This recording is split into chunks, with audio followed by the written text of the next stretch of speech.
Welcome to True Crime Garage. Wherever you are, whatever you're doing, thanks for listening. I'm your host, Nick, and with me, as always, is a man who is excited that we are less than 100 days from a regular season NFL kickoff. That's right. So hang in there, folks. Here is the captain. We're also less than 100 days away from Crime Con Denver. So get you some. It's good to be seen and good to see you. Thanks for listening. Thanks for telling a friend. That's exactly right, Captain. We will be in Denver, Colorado that night that the NFL kicks off because CrimeCon starts the very next day. We hope all of you can join us in Denver this September. Use our code TCG, save some cash if you want some tickets. This week, we are drinking Pepe Loco by the fine folks over at the Santa Fe Brewing Company. Pepe Loco is not just a beer. It's a challenge to all of the other Mexican-style lagers out there. As the Santa Fe Brewing Company says, Pepe Loco was built to crush other beers. But you, my friends, were built to crush Pepe Loco. This is a delicious, crisp, and lighter, a little lighter than I had expected, Mexican-style lager. ABV 4.8%, garage grade, 3.5 bottle caps out of 5. And here's some cheers. And thanks to our good friends who are out there crushing it as well. First up, a big shout out to Connor Martin of Oak Ford, Illinois. And a big We Like Your Jib goes out to Kelly from Crown Point, Indiana. Next up, we have a cheers to Penny Berry from Fayetteville, West Virginia. Next up, a tall cans in the air to Rebecca Hope from Gold Coast, Australia. Cheers, mate. Cheers. Here's a cheers, Captain, to Jill up in Lansing, Michigan. And last but certainly not least, we have Miriam from West Milford, New Jersey. Everybody we just mentioned went to truecrimegarage.com and helped us out with the beer fund for this week's beer run. And for that, we thank you. Yeah, BWRUN beer run for everything true crime. Check out truecrimegarage.com. While you're there, sign up on the mailing list. And Colonel, that's enough of the BS. All right, everybody, gather around, grab a chair, grab a beer. Let's talk some true crime.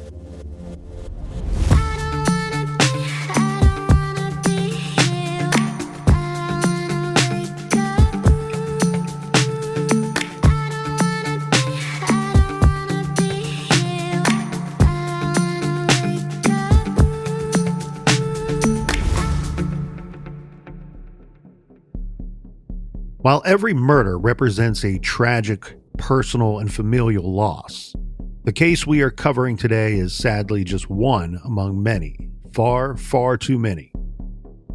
The statistics on the crisis of missing and murdered indigenous relatives in the United States reveal a substantial and distressing issue, not limited to a specific region or area, but rather the entire country. Before we dive into the case, let's examine the numbers. In the United States, American Indian and Alaska Native populations experience much higher death rates for assault, homicide, and intentional self-harm and suicide compared to other Americans. And Indigenous women in particular face disproportionately high rates of violence. More than 84% will experience violence in their lifetime, meaning they have a better chance of being a victim of sexual or domestic violence than they would of attending college. These statistics emphasize an urgent need for continued efforts to address and prevent violence against Indigenous communities. However, it is crucial to first closely examine the underlying causes of these widespread failures. First and foremost, a complex and jurisdictional landscape. Depending on location and other specifics, crimes involving Native Americans can fall under multiple jurisdictions, federal, state, or tribal. However, it isn't always clear which agency is in charge, and this complexity often leads to confusion and delays in investigations. Anyone who follows true crime understands that a lack of coordination and poor communication leads to cases going neglected, unworked, and cold. Moreover, tribal law enforcement frequently faces challenges stemming from a lack of resources, including inadequate funding, limited staffing, and restricted access to technology.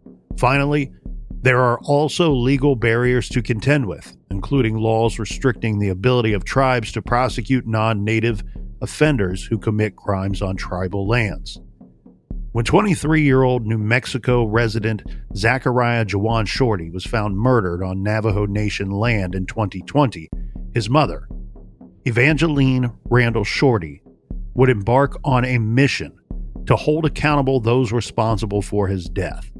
Along the way, she would find herself becoming a powerful advocate for a larger movement. She became a spokesperson for the loved ones of missing and murdered Indigenous relatives across the country. One woman's quest to attain justice for her son would lead to the exposure of a broken system, one hampered by a dismal mix of jurisdictional confusion, a lack of law enforcement resources, and a culture of indifference. This is True Crime Garage, and this is the still unsolved murder of Zachariah Juwaun Shorty.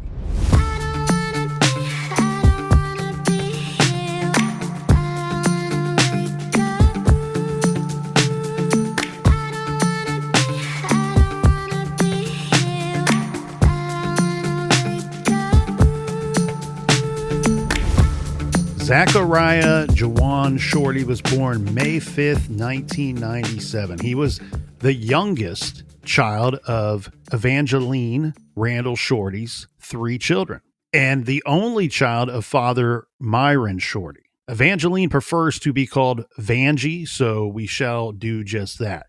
Zach had an older brother, his name is Christian, and a sister, Katrina. For simplicity's sake, we will refer to him as Zach going forward.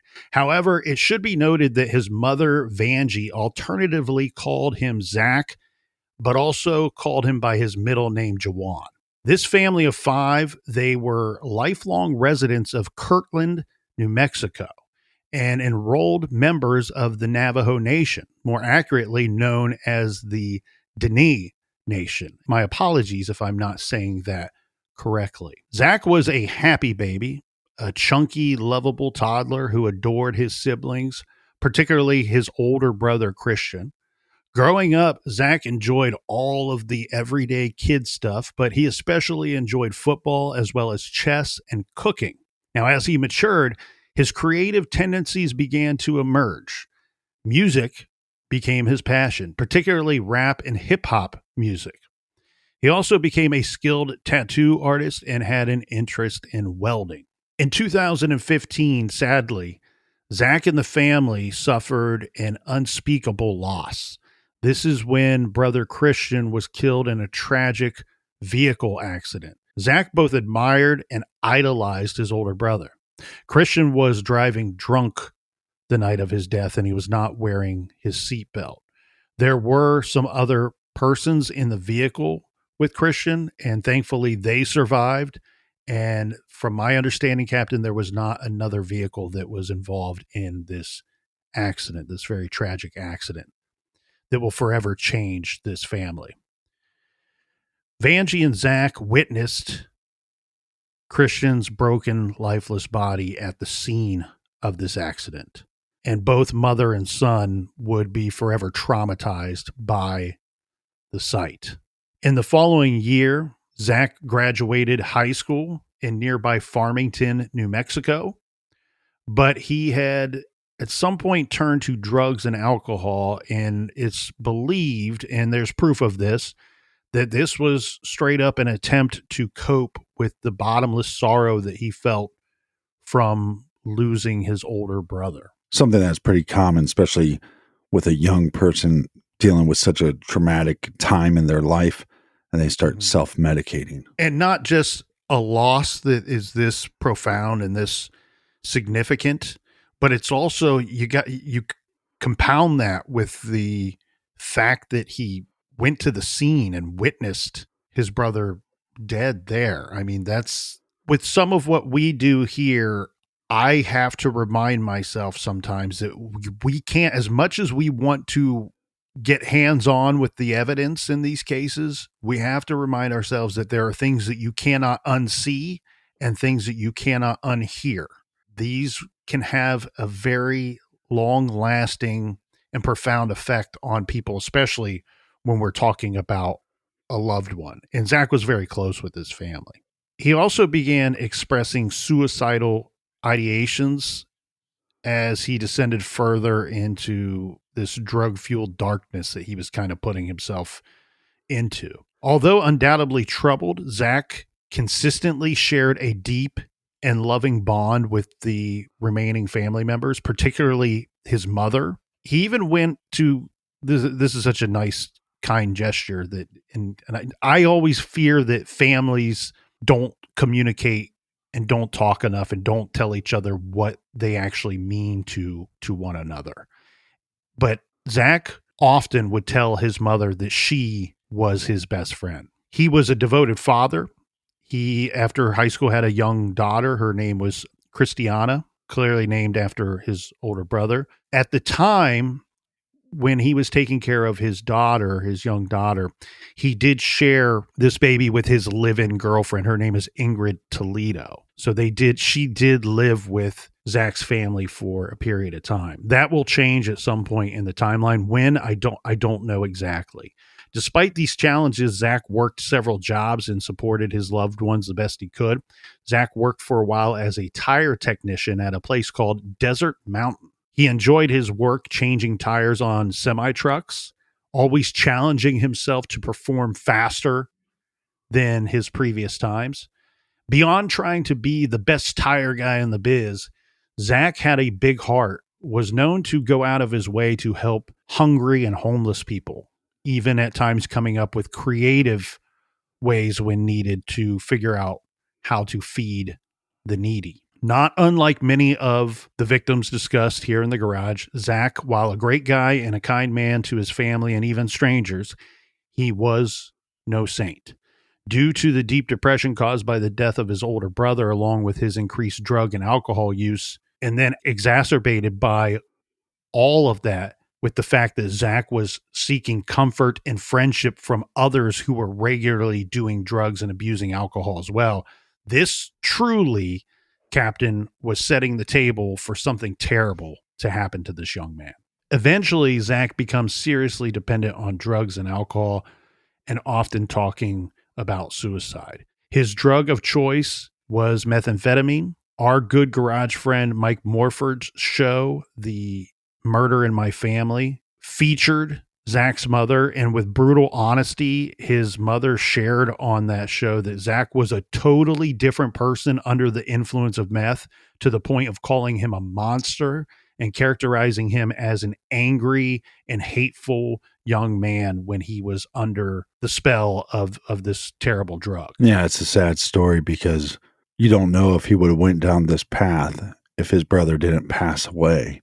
Then it's hard to wrap your head around why anybody would want to do methamphetamines, but it also just didn't seem like he had much of a will to live. So it's like, well, if I do methamphetamines and they kill me, well, that's not going to be that bad because whatever I'm dealing with in my head and my heart is something that I'm not able to cope with right now. This is one of those horrifically sad situations, and we've seen it. We've all seen it, and a lot of us listening to this, and even us here in the garage, we have either experienced this with somebody in our family, somebody we're related to, or friends of family,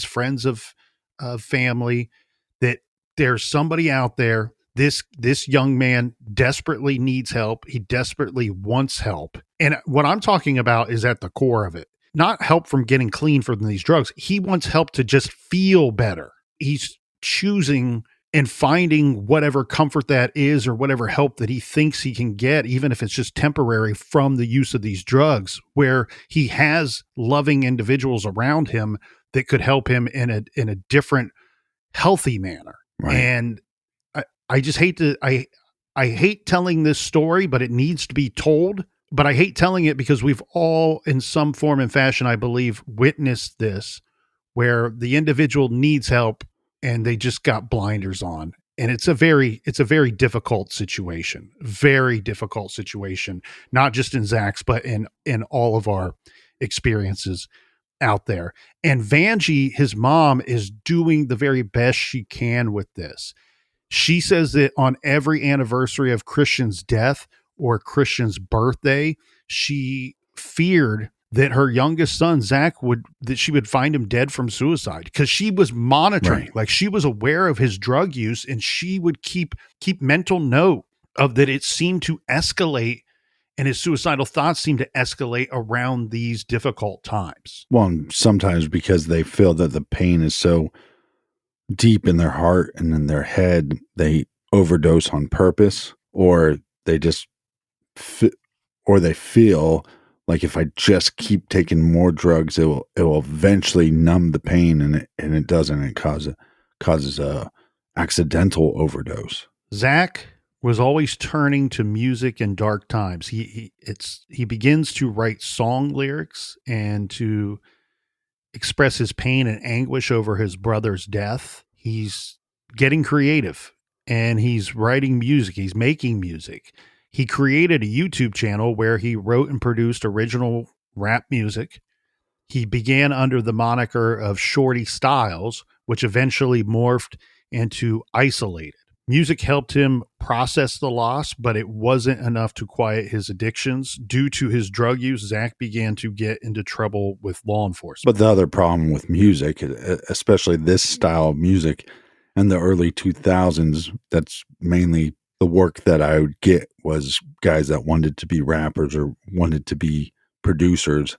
And every time there was a session, it wasn't a guy showing up by himself with acoustic guitar singing love songs. It was 20 people in the mixing room drinking and smoking pot. And so even though some people would view this as like a positive thing, normally the people in those sessions, it's a party. It's not just a positive outlet. It can be also a negative thing when you have a drug addiction. Let's go to 2019, and many people wonder if this next event in this young man's life, if it may have had some direct relation to Zach's murder. This is when Zach gets arrested on drug charges. Several of these charges come as a big surprise to Zach's mother, Vanjie. Now, she was worried about her son, obviously, right? Knowing about his drug use and addiction. But this is when she finds out that Zach gets caught for selling drugs. She's worried about her son knowing that he's a user.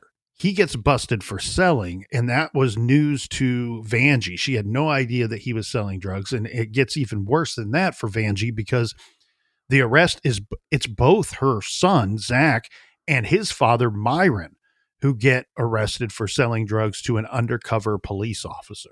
Zach's father had also at some point become dependent upon drugs.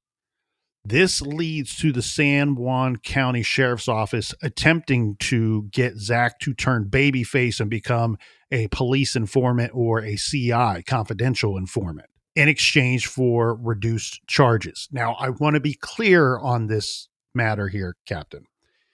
It sounds to me, they call them confidential informants for a reason. It's not known. It's not supposed to be known that somebody is doing this work or turning in people, snitching on people. And we need to be clear here.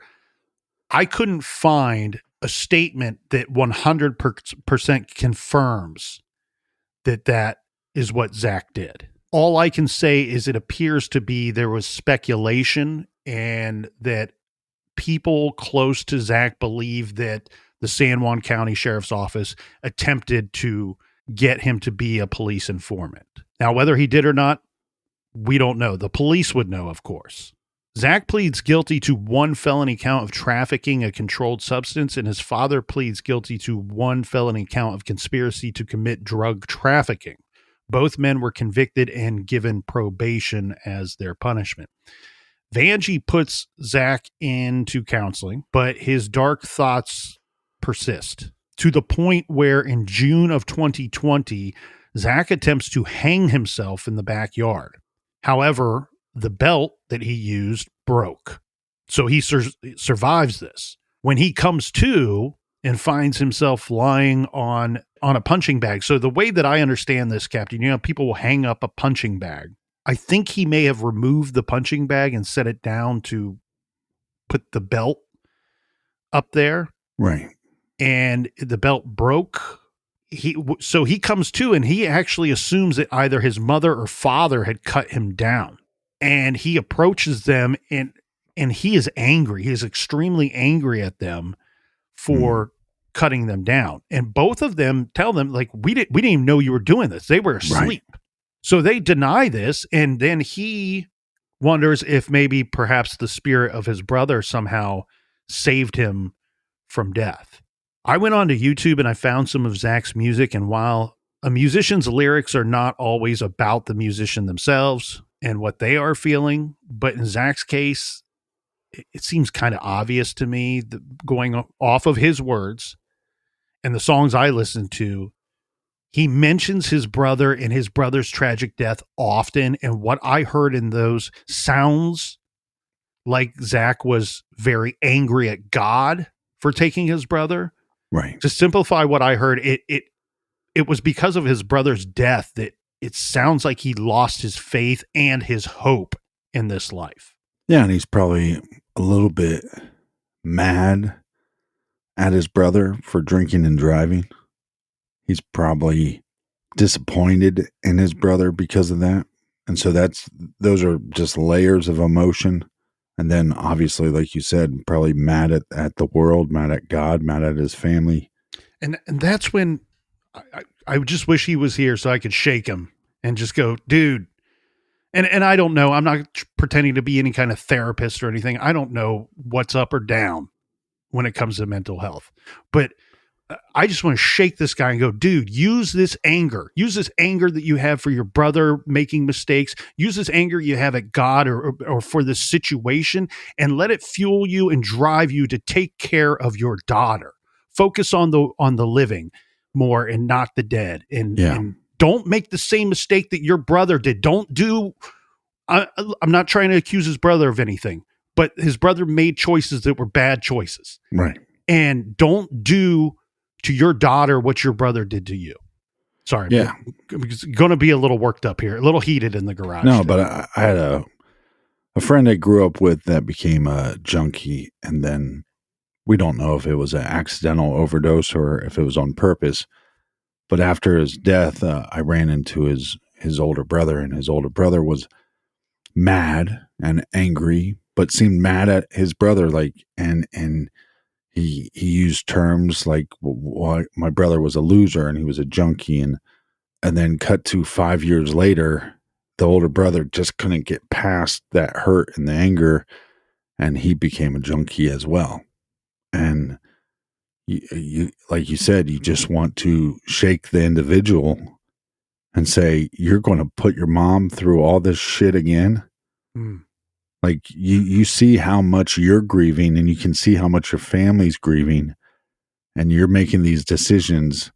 And I think it's fair to say, I think his family would say, because of Zach's grief and anger, that he's making decisions that are putting him in bad situations.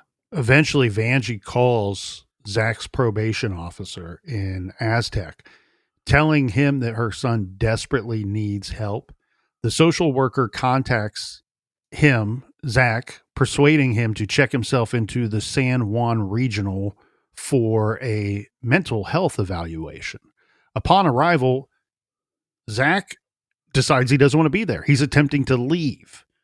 So the facility puts him on suicide watch, to which he's then flown to Albuquerque so he could be observed more closely. He does remain in Albuquerque for a week, at which time Vanjie asks his probation officer at Aztec if Zach could be fitted with an ankle monitor. They agree, but when she takes her son to the facility, he leaves the next day without an ankle monitor. Okay, so he's not given a GPS or an alcohol monitor, which could at least have prevented drug and alcohol use. Vanjie is on the record saying that he did at some point have an alcohol and drug monitor, which helped him to get clean and sober, and he was much better when that was taking place. However, it doesn't take place here. What's interesting to me is, because he's an adult but still lives with mom and dad, he's not leaving their house and property to go out and do drugs and alcohol. He is on occasion, but he's also doing a lot of this at home. and mom and dad have to work and they can only monitor him so much. And this monitor, while the GPS might make sense to some, I think the alcohol and drug monitor makes more sense in this scenario because he's not leaving to go to go get messed up. Yeah, or they could try to put him on a prescription that would just make him sick anytime he uses. But I mean, this would be a very difficult situation because obviously their decisions are going to be different now that they lost a child.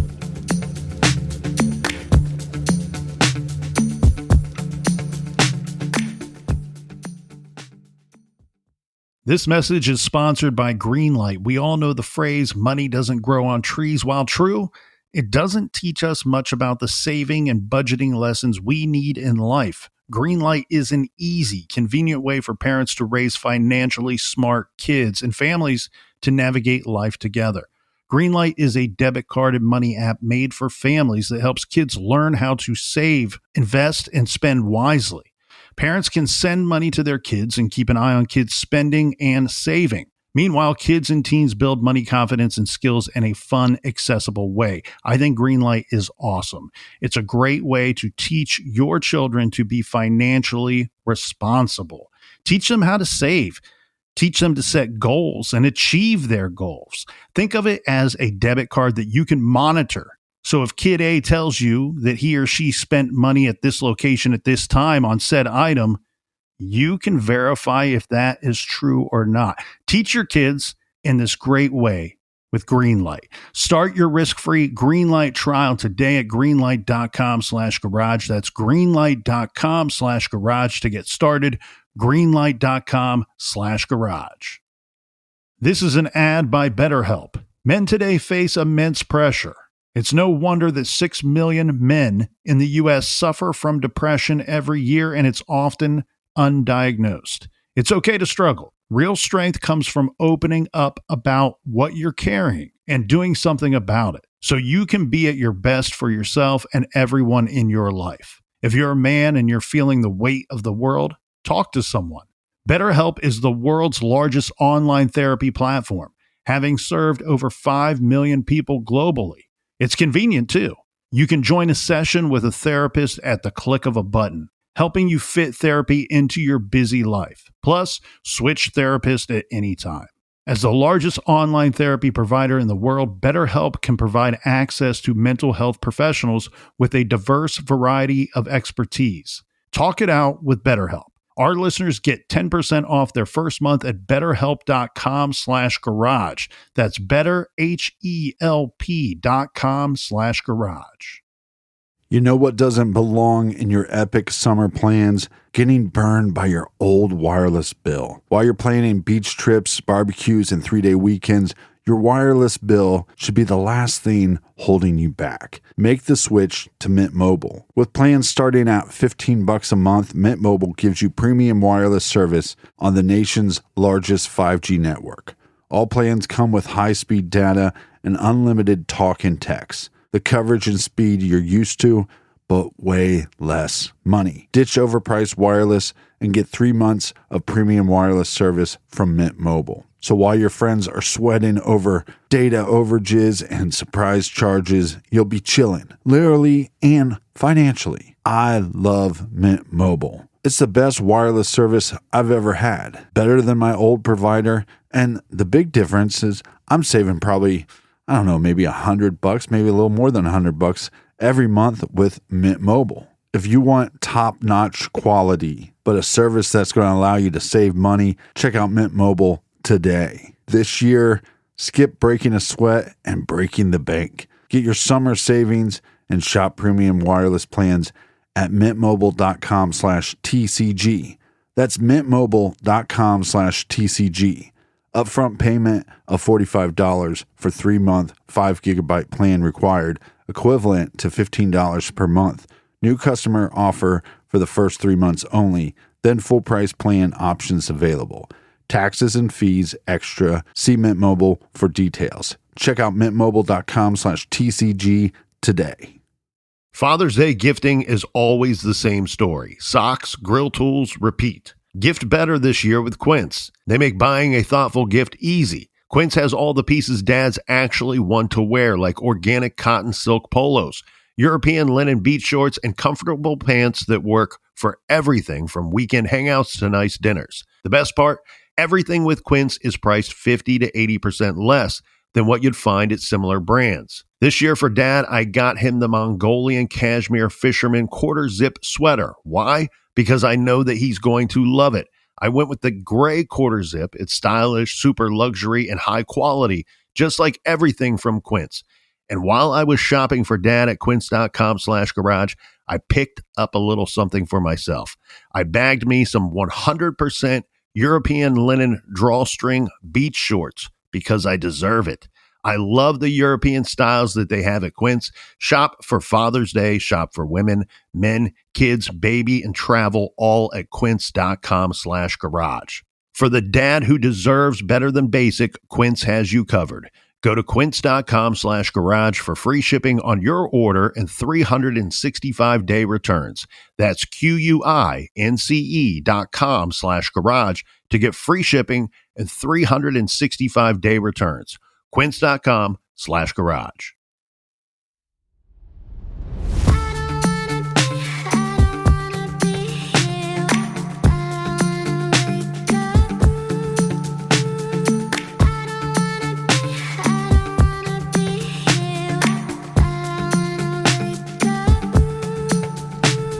All right, we are back. Cheers, mates. Cheers to you, Colonel. Cheers to you, Captain. Look, I know we promote sipping cold beers here in the garage, and we always will. But of course, drink responsibly. And if this is one of these cases, and this is not, while he went by the name Isolated on his YouTube channel, this is not an isolated incident as far as the garage is concerned. We've featured many cases that have similarities to this one. And and it's sad. I mean, because one, let's just state the obvious. There's people out there that if something bad happens to somebody that's doing bad things, some people just don't care. But the problem is you have this young individual that went through a tough time, didn't know how to deal with it. And the other difficult thing too is a lot of these families, they lose the person before they lose the person. Yeah. And, like I said, with my buddy, it was like when I'd run into him, it was sad. And if I found out that he was working as a cook or somewhere, at a local restaurant, I'd not go there because I couldn't get through to him. I couldn't get him to change his lifestyle. And every time I saw him, he was so happy to see me. And I think it's because I was a representation of what life was before this mess that he got into. And there are people out there that lack empathy for these types of victims, for persons who are in the throes of alcohol and drug abuse. I want to point out here in this specific situation and in others, but this one specifically, we are talking about a young man here. He was very early in his life, and he may have gotten clean.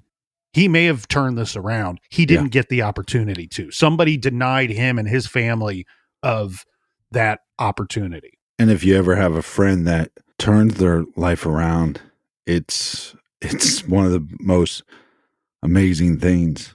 And you cherish those moments. In the back of your head, you can remember when you almost lost them or when you did lose them for a time period because they weren't the person that you knew. Well, and we can see evidence of Zach fighting as well and trying to get better. He maintains a job. He continues working despite all of his troubles. He maintains a relationship with his daughter and close relationship with his mom and dad. He does talk about a desire to get clean, and he is busy working on his passion project, creating content for his YouTube channel, more music, more songs under the name Isolated. This provides what may be his only outlet for his only positive outlet for his grief over the loss of his brother, Creating these songs was truly a powerful thing for this young man. He had so many reasons to keep fighting. And when I say keep fighting, it was a fight for this young man, a fight to just keep going. Many, many of these days and nights were a struggle, not just with the addiction, but with a lot of inner demons. And he fought because of his daughter, and he fought because of his music and his mother. On July 20th, 2020, Zach goes out to record music with some of his friends. According to his mother, one of the guys that he was meeting was someone that he had a strained relationship with for years. So sounds like it was somebody that he was friends with when he was a youngster. And at some point, these two had beef. They didn't get along. It sounds like this was an ongoing theme, that she was a little curious why he was hanging out with this guy, because they didn't seem to like each other. They didn't seem to get along, but they were going to get together with some other folks and make some music. I guess the way this was originally going to go down here, Captain, is that Zach wanted to have these people over at his house, work on the music there, record the music there. But Zach's father was not having it. He did not want these people coming over. He didn't want them in his house. So instead of doing it at the Shorty's house, Zach and this group, they go to a motel. This is the nearby Journey Inn motel in Farmington. The plan is to stay there all evening and all through the night, working on their beats and creating music. Well, like I said, some of these music creating sessions were also AKA a party. They were going to be renting a room for at least one night. Now, in the room, Vanjie, Zach's mom, would later confirm that 4 people, in addition to Zach, were in this room. So 2 men and 2 women. One of these people was a young woman named Kay, or that could be a fictitious name, and we'll get into that here in a minute. Now, I have to be perfectly honest. I couldn't sort out what kind of relationship these two, Zach and Kay, had, but they were definitely in some kind of relationship.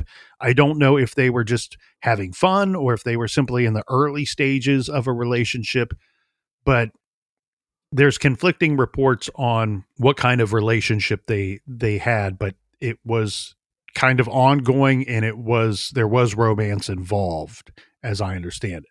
According to what I heard from more than one interview with Zach's mother, Vanjie, her thoughts were that Kay considered herself to be in a serious relationship with Zach, but Vanjie thinks that Zach was trying to and hoping to work things out with his daughter's mother, Ingrid. Unfortunately, Zach is not here to tell us any better, but we know that Kay is one of the people staying at this Journey Inn motel. The other people are known to people close to this case, but I've not seen their names in any publications. All right, now pay attention closely, because in these next several paragraphs here in our notes, these are the details to concern yourself with, in my opinion, in this mystery.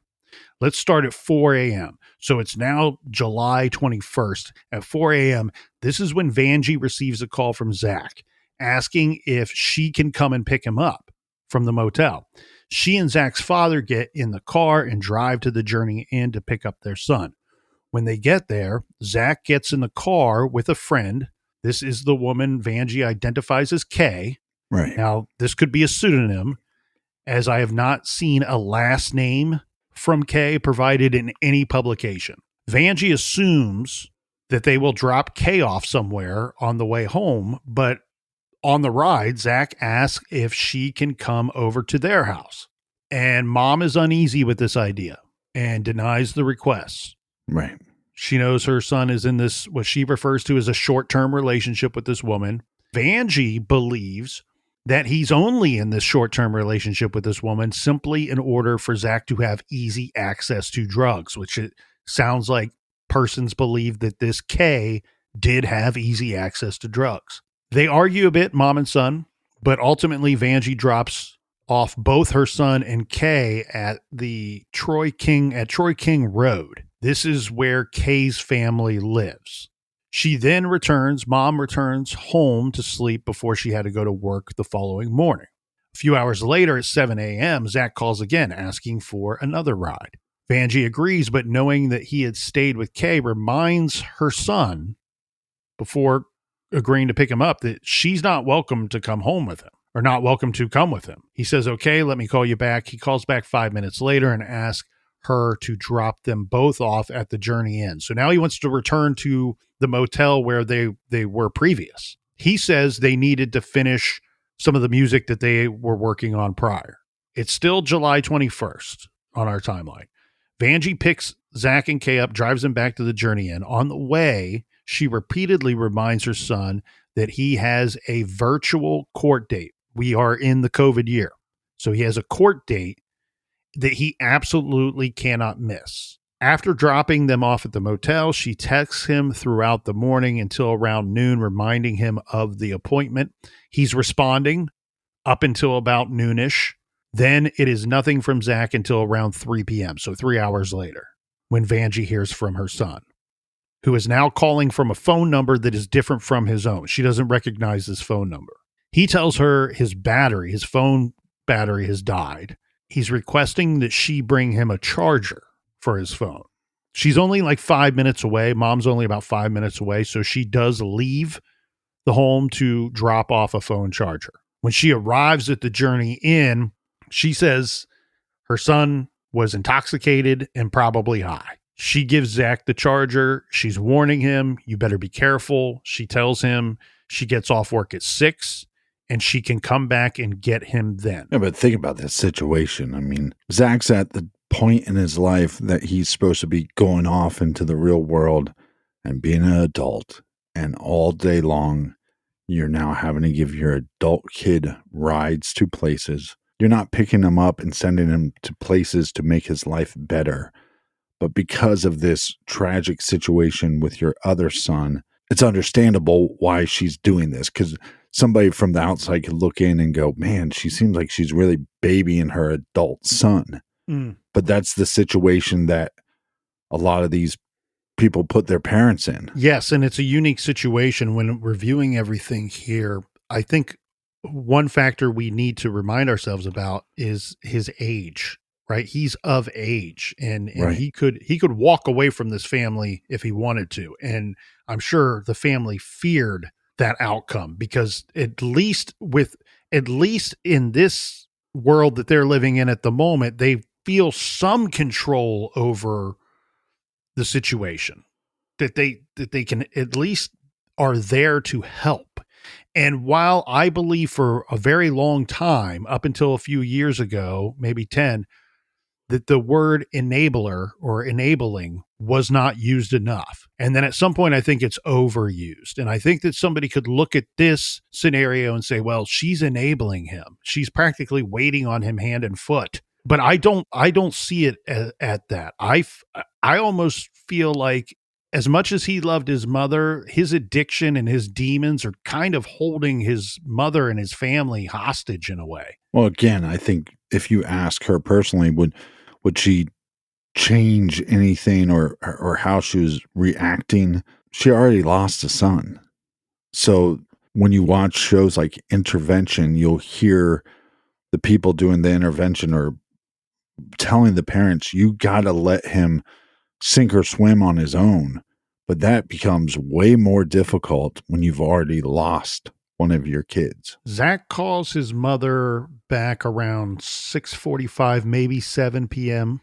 ish, to tell her that they are still working on their music, but they're hungry. He's requesting if she could pick up some food. She agrees. She goes to a nearby Little Caesars, picks up a pizza for Zach and his friends, or people he thought were his friends.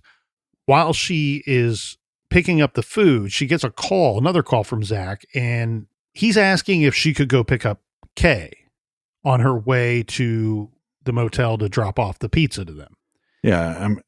This is confusing to Vanjie, because she was under the idea that Kay was still with the group. Right. But Zach tells her that Kay had left earlier and was now at the Economy Hotel in Farmington. So Vanjie drives to the hotel in Farmington. Kay's waiting outside. And then now they're on their way to the Journey Inn. And as Vanjie and Kay are pulling up to the Journey Inn, they can see Zach. He's outside talking to someone on the phone. He's talking to the mother of his child. And he's begging her. It's obvious to everybody what's going on. He's begging the mother of his daughter that they work things out between the two and that they get married at some point. Kay, who he has this short-term relationship with, is standing right there, listening to the man that she believes she's in a relationship with, begging the mother of his child to give him a second chance. Zach sends Kay into the room while handing the phone to his mother, pleading with her to fix the relationship for him. Get on the phone, talk to Ingrid, and fix this relationship for me. Vanjie gets on the phone, tells Ingrid, look, my son is completely out of it. Zach's completely out of it. He's not in his right mind. And she is going to try to talk some sense into him once he sobers up.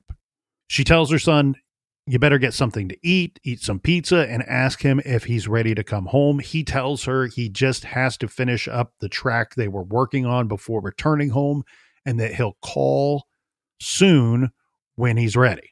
Vanjie tells her son that she loves him. She gives him a hug. She cautions him to be careful and then leaves. This will be the last time that she sees her son alive. At 11:30 p.m., Vanjie receives a Facebook Messenger call from Kay. Kay claims that Zach had stepped outside for a cigarette and never returned to the room. Vanjie asks Kay to go back outside, look around, see if she could find him, and then call her back. Meanwhile, she calls her son's phone. Right? She's on high alert now. I got to get a hold of my son. She calls her son's phone, but Kay picks up the phone. Vanjie's baffled, obviously. Why would Kay have his phone? That's weird. Yeah. Kay brushes it off, saying that, well, the phone kept falling out of his pocket, so I held it for him. He went out and smoked a cigarette and never came back. So Vanjie and Zach's father, Myron, they drive to the Journey Inn. They decide to take two separate vehicles. So once there, if they have to drive around looking for him, they can cover more ground more quickly. Kay is waiting for them there. Vanjie and Kay gets in the car with Vanjie and drives around the neighborhood looking for any sign of Zach. It's very late at night, very early in the next morning when they agree that they simply can't find any trace of Zach. It will be on July 23rd that after the family and Kay continue to search for Zach, finding nothing, they've been reaching out to family and friends, but no one has seen the young man. So Vanjie makes it official and calls the Farmington Police Department for a missing persons report. After giving them the details of her son's disappearance, they make flyers. Vanjie and supporters are passing out these flyers, handing them out, posting them. Zach is listed as an endangered missing person. Vanjie goes to the Journey Inn with the purpose of handing out flyers. She's going door to door, asking people that are there if they had seen her son. Several people actually say yes, they had seen him, but didn't know where he was currently. One man who introduced himself as Justin confirms that he had seen Zach and that he was, quote, starting shit around here. No further details are available to us at this time on this matter. On Friday, July 24th, they decide to organize a search party since law enforcement, according to the family, did not appear to be doing much of anything to find Zach. Vanjie received some strange phone calls that day as well. One from a person who claimed to be in the motel at the recording session. She claims she'd heard, so it's a female caller. She claims she'd heard that Zach was gone, meaning dead. Then Kay contacted her again through Facebook Messenger, alleging that she was being held hostage and needed Vanjie and Myron to rescue her. Vanjie suspected that she was being set up and she's too smart for this. So she wisely contacts the Farmington Police Department, who locate Kay along with a female friend of Kay's, find the two young women unharmed. The friend, however, has an outstanding warrant and is promptly arrested. Well, a big problem with this investigation is, and it's not privy to the public, so we don't know who was in this quote unquote recording session. But like I said, I've been the producer behind the computer in these quote unquote recording sessions. It wasn't uncommon for throughout, let's say, a 4 or 5 hour period for people just to stop by And maybe it's just a group of 5 people, or maybe it's a group of 10 people, or it's a group of 2 people and they stay for 30 minutes and get bored and they leave. So who knows how many individuals were coming and going from this quote unquote recording session that lasted all night and until the next day. And a recording session at a shit motel. Okay.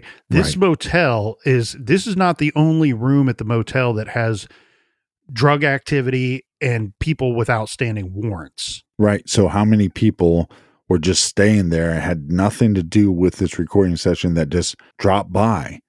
And some of these, look, I've done it myself.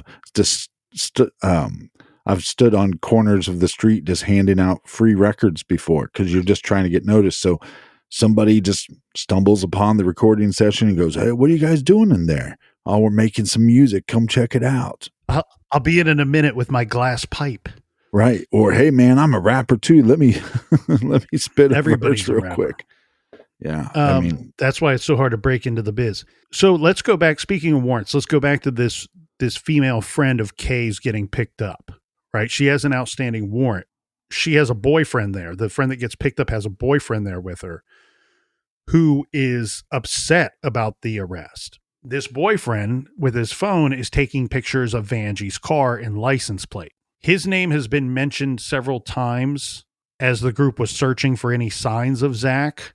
Later, Vanjie would surmise that this had been orchestrated as some kind of distraction, that we've been taken hostage ruse, right? This was just meant to be a distraction. This makes a whole lot of sense because later we're going to learn that they're only a few miles away from the site where Zach was murdered. On Sunday, July 26th, Vanjie takes a break from the search, but Myron, her husband, continues looking for their son.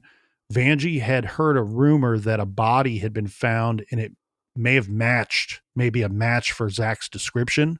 On Monday, the 27th, she learns that the body at San Juan Regional Hospital had been taken to the office of the medical investigator in Albuquerque. She tried calling Farmington PD, but no one answered the phone, despite it only being late Monday afternoon. She drives to Farmington only to find the police station closed and locked up. This is what she's saying. I can't verify that this is fact, but if this is correct, this is right. This is 5 years ago, not even 5 years ago. So it sounds to me like if you're looking to do something bad, do it on a Monday evening. The police might be gone there in Farmington, gone for the night. Nobody's watching the place. Meanwhile, Vanjie's calling the medical examiner's office. She gives the person that she speaks with a description of her son. This includes like what he was wearing and his tattoos. And this person does confirm that they do have a body there that is matching that description. However, they would not confirm it was or was not Zach without running the fingerprints first. Right. So mom and dad are desperate. They're trying to figure out what's going on here. The family is simply told to wait for these fingerprints to come back. Throughout this night, while they're waiting to receive information, if the body was that of their son or not, Vanjie receives, this is a more strange communication, receives text messages and phone calls from a phone number that she does not recognize. The mystery caller is demanding a ransom for the release of her son, Zach, and telling them, do not contact the police. The caller is demanding $7,000 for the safe return of Zach. Think about this.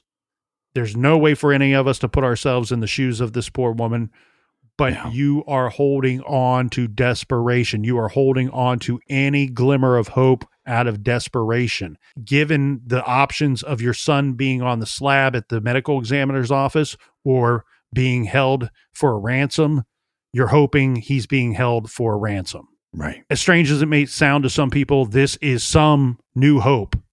They decide to drive around Kirkland. This is very smart. These people are very smart, Zach's parents, because they decide, you know what we need? We can't call this in. We want to notify law enforcement about this ransom demand, but we don't want to call it in because what if they send out a call over the scanner and this is real and the people that took our son hostage may hear on the scanner about this call to send an officer to the home to take a report or to meet with these people. So they decide, let's go out, hop in the car. We'll drive around until we find a cop car. And they do. So they're telling the police officer that they talked to what's going on so he can communicate in person with the other officers, not over CB or not over the scanner. She, Vanjie, surrenders her phone to the officers so that they can use her phone in an attempt to get to the bottom of whatever these messages are. At 5 p.m. on that same day, a couple of police officers, along with a family advocate, show up at the doorstep of Vanjie and Myron's home. The couple invite the officers in. The family sits down with the officers only to learn that the body had been confirmed as belonging to their beloved son. The officers they declined to say where Zach had been found or how he had died, claiming that they could not share the information at the time. Vanjie is not told that her son was a homicide victim, nor is she provided any details around the discovery of his remains. Some time goes by, she receives the death certificate, and she makes a request for the autopsy. It is only then that she learns that her son died of gunshot wounds. She requests not just the autopsy report, but toxicology reports as well, and is traumatized to learn the details regarding his death. So Zach was shot 7 times. There were 7 gunshot wounds. And the evidence says he was killed where he was found. Now, she still doesn't know where her son was found. I mean, this is so bizarre. So she's going to start pretty much her own investigation to try to fill in the blanks of the mystery of her son's murder. She goes to a location called Naninanazad, and I probably butchered that. I researched how to say that, and then we talked for 2 hours before we hit record. So I've done forgotten. Well, say but it again. If you're going to be wrong, like Miles Davis said, if you're going to be wrong twice. Well, if I say it slow, I'm a little more confident. Nanina Nazad. I think I added an extra N in there, but that's people in this general area know what I'm talking about. This is a small community in San Juan County, New Mexico. It's located on the Navajo Nation lands. It lies so this is like 15 miles west of Farmington and about 24 miles east of Shiprock. Poor mother, Vanjie, is going door to door and just asking the people, whoever answers the door, if they knew anything about what was going on. I'm guessing she learned from the paperwork that is the approximate area, right? The small community where he was found. And so she's there going door to door. She eventually learns the name of someone who seemed to know something. And she goes and finds this person. This person tells Vanjie that it was his daughter who had found Zach's lifeless body. The way I understand this is this man's daughter would go out for a jog or for a run typically every day, weather permitting, but the weather didn't permit for a couple of days. That couple of days when Zach was missing. And when there's a break in the weather, she goes out and jogs her typical route. And it's on that route that she sees something that catches her eye. And sadly, we learn that it was Zach's body. So he was found on a dirt trail south of the San Juan River, approximately a half mile west of a chapter house there. The family takes her to this location so she can see where they had found Zach. It's basically an isolated field. Later, Vanjie would refer to it as the lonely spot where Zach's body was laying. And again, the evidence says he was killed there. There's some things about this case that really stand out to me. One, there's some troubling hurdles to get over. Now, I'm not saying these are hurdles that cannot be cleared, right? Maybe there could be some justification on some of these hurdles. They might be able to be cleared, but I'm having a hard time getting over them without further information. One, it's very strange to me that this air quotes K friend, there's obvious speculation that she could have been upset with Zach, given the circumstances. She's the one that messenger calls Vanjie, but then she's in possession of Zach's phone. Now, maybe she couldn't unlock it to call her or what have you. That would stand to some reason, but that one seems strange to me. Family, of course, saying he's never without his phone. We do know by his own family's admission that he was intoxicated and probably high. So maybe he wasn't thinking straight. Maybe he just set his phone down and went out to grab a smoke. Right. I feel like given the location, it's not out of the realm of possibility that he may have started something with somebody or somebody started something with him while he was outside. As said, this is a shady, maybe while the owners are not trying to have a shady operation, there are shady people that are in and out of the place. Right. And I just feel like with so much drugs involved, with the persons that were sharing the room with him not being named, where he's found, being shot 7 times, this feels very much to me like we're talking about friends or not friends, but people that were on, at least on the fringes of this young man's social circles. This all screams to me that these were young people that killed this young man, that they were they were in Zach's age group. Definitely. And I think that there are not only, I think there's a chance that we know there's at least one trigger person.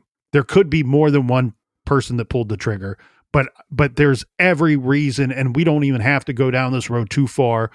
You can just hear the words that we said during this episode, and it's not difficult to believe that several people believe or several people know who's responsible and what happened to this young man. Well, you're not even saying the obvious. I mean, when you have individuals calling saying, hey, you give us $7,000, we're going to release your son. Those individuals have to be suspects. This K individual has to be a suspect. But again, it gets very complicated because what do we see from this quote unquote recording session? K, she came and went. Zach himself came and went. Who else came and went? Or is it a possibility that there's just some scumbag that comes around, doesn't know any of these individuals, gets involved in the situation, and there's an altercation between that individual or multiple individuals and Zach. And some called us crazy when we reviewed John Bonet multiple times, and we were just looking at the information and questioning it and throwing out some options and some possibilities. But the pushback we received from some people that heard those episodes was, well, why in the hell would the person that already knows that she's dead be trying to get a ransom? And we said, it's simply because you got nothing to lose. Right. You got everything to gain. And here's a situation, Captain, where we might be faced with a similar idea. We can't rule out the idea of these people that were trying to squeeze a ransom out of these poor folks of $7,000, that they weren't the ones responsible for killing the young man. Right. And Zach has his issues with drugs. He's a drug addict. He's hanging out with other drug addicts. What do drug addicts need to keep their addiction going? Money. On August 5th, 2020, the family laid 23-year-old Zachariah Juwaun Shorty to rest. Mourners gathered to remember the beloved son, brother, father, and friend at a funeral ceremony at the Journey Church in Farmington, followed by his burial in Kirtland. One thing that struck a chord with me, well, there were multiple things, obviously, but one thing that stands out that I want to make sure we point out before we wrap up here today in the garage is the interviews I heard with Zach's mother, Vanjie. She pointed out that some of the people that she thought were her son's friends, whether she liked them or not, right? Because some of these persons were in and out of trouble and using drugs as well, whether she liked them or not. But these were people that he hung out with, people that he shared time with. So he would believe that they were friends. These people were not present at the gathering to lay this young man to rest or to remember his life. Right. See, I don't find that suspicious though, in the sense of what are these individuals? They're drug addicts. They might not even know what day of the week it is. They might not even have heard what really happened to him. I mean, this case is so frustrating. And like I said, there's going to be some people going, he was a drug addict. Who cares? Normally I'd say somebody knows something. Somebody needs to say something and we need to get justice for Zach. But I say in this case, we need to get justice for Zach's mother and for Zach's family. Because could you imagine, you lose one son, now you have another son that's going down the wrong path. You're basically waiting on him hand and foot, and then this bad thing happens. And on top of that, it's the calls and it's the wild goose chase that these horrible people sent her on. She deserves justice. She deserves some answers. Zach's mother, Vanjie Randall Shorty, is her son's unshakable and relentless advocate. Following his July 2020 death and months after his burial, Vanjie was at a loss how to cope with her anger and sadness over her son's unsolved murder. In October, she attended a memorial for victims of gun violence in Albuquerque called Robbed, and thus started her advocacy journey. Law enforcement offered help, and she began to realize the power of collective action. At her first missing and murdered Indigenous women rally, she was able to publicly speak of her son's unsolved murder. She continues to advocate for families of the missing and murdered in the Four Corners, traveling the country and speaking on her son's death and the tragedy of missing and murdered Indigenous people. Zach went missing from a motel room at the Journey Inn, located at 317 North Airport Drive in Farmington, New Mexico. It was a typical New Mexico summer night. According to Vanjie's account, there were 4 individuals at the recording session in addition to her son, 2 men and 2 women. The room number was 129. In terms of overall crime rate in 2020, Farmington, New Mexico had a crime rate of 36 per 1,000 residents, making it one of the higher crime rates in the U.S. compared to communities of all sizes. Violent crime in particular was notably high, with offenses including rape, murder, and armed robbery and aggravated assault. The chance of becoming a victim of violent crime was 1 in 94. Farmington's crime rate was higher than an astonishing 92% of the communities in New Mexico. As an overall crime grade, Farmington was awarded a dismal D-. Zach's music videos can be viewed on his YouTube channel, Isolated. The F.B.I. has announced a $10,000 reward for information leading to the arrest of those responsible for the death of Zachariah Juwaun Shorty. If you have any information regarding the still unsolved murder of Zachariah Juwaun Shorty, please contact both the FBI at 1-505-889-1300 and tips@fbi.gov, and the Farmington Police Department at 1-505-599-1053.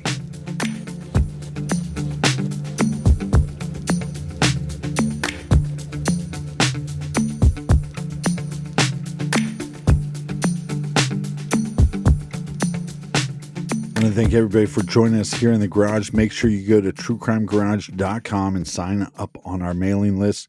Colonel, do we have any recommended reading for the beautiful listeners? Yes, we do, Captain. This week, you've seen him on TV. He's a great storyteller. And so I'm happy to recommend I Will Find You, Solving Killer Cases from My Life Fighting Crime by Detective Lieutenant Joe Kinda. This is a collection of different stories from his now historical police and detective career throughout the years. This one's as good of a read, if not better, than the shows that I've seen him on. So check out I Will Find You, Solving Killer Cases from My Life Fighting Crime by Detective Lieutenant Joe Kenda. You can find that recommendation and many more on our website, truecrimegarage.com. And until next week, Be good, be kind, and don't litter.